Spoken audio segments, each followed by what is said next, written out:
Amang makapangyarihan sa lahat, kami po ay lumalapit sa inyo ngayon ng may buong pagpapakumbaba.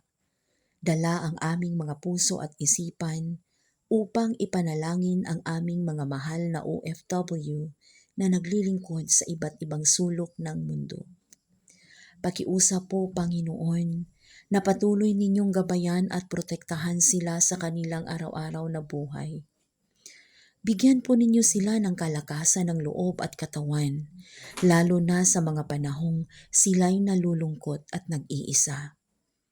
Iparamdam po ninyo sa kanila ang inyong walang hanggang pagmamahal at gabay upang sa bawat hakbang at desisyon na kanilang gagawin, sila ay maging ligtas at maayos.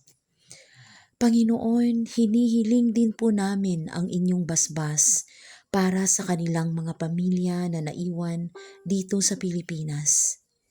Naway patuloy silang maging matatag at puno ng pag-asa habang hinihintay ang muling pagkikita. Palakasin po ninyo ang kanilang pananampalataya at bigyan ng kasiguruhan na ang kanilang mga sakripisyo ay hindi nasasayang. Sa inyo po namin ipinagkakatiwala ang kanilang mga pangarap at hinaharap. Naway magtagumpay sila sa kanilang mga mithiin at magkaroon ng kasiyahan at kapayapaan. Ito po ang aming dalangin sa pangalan ni Jesus, aming Panginoon. Amen.